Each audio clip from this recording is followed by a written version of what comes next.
Many health experts are predicting a rough 2022 cold and flu season. So let's bring in the best-selling author and medical contributor, Dr. Ian Smith. Hey, welcome to the show. And what can we expect for this cold and flu season? Well, thanks for having me. Unfortunately, it's not a good indicator of what's going on. We always look to Australia and Asia to see what kind of season they've had because they have an earlier season between April and September. And Australia is reporting the worst season they've had in the last 5 years for the flu.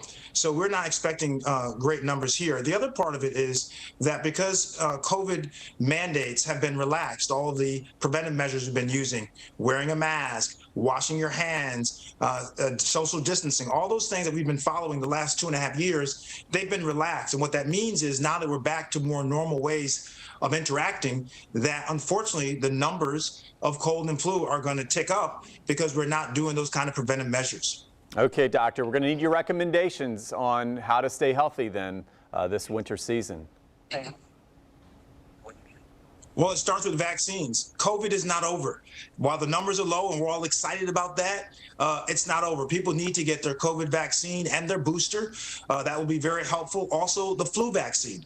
The flu vaccine is made of the most popular strains that are expected to be present during the new flu season. So last year's vaccine doesn't work. 2 years, that vaccine doesn't work. Every year you need a new flu vaccine. And remember, COVID and flu and the cold, all different viruses. Just because you got the COVID vaccine doesn't mean it protects you against the flu and vice versa.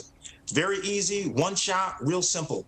People also need to wear their mask again. I'm not saying wear it all the time like we have in the previous 2.5 years, but if you're going to be on a train, a plane, a bus, anywhere that's going to be a confined area with some strangers, you need to put your mask on to prevent that transmission.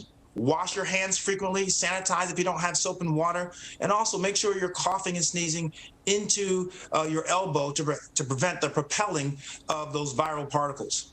Yeah, good advice. Make sure you take care of yourself and think of others. Let's do that. That'll help out as well. Now, any over-the-counter remedies to help relieve some of these symptoms?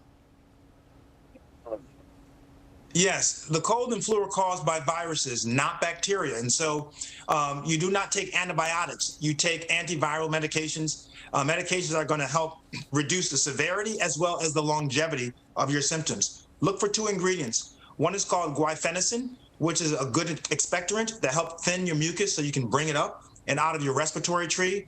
The other one is called dextromethorphan, and that's important because that suppresses your cough. In my house, there are a lot of medications over the counter. In my house, we use the Mucinex extended release tablets. They're important because they can give you symptomatic relief up to 12 hours. #1 pharmacist recommended, and it relieves that chest congestion as well as helps to alleviate that cough. All right, thank you, doctor. And where can we go for more information to stay healthy? It's easy. Go to mucinex.com or just stop by your local Walmart or your pharmacy. Ask your pharmacist, what is the best medication for you? They are full of great answers. You don't need health insurance. You don't need to buy medication to ask that question. They're a great resource. All right, doctor. Thank you so much. And of course, head to our website for more on that is firstcoastliving.net.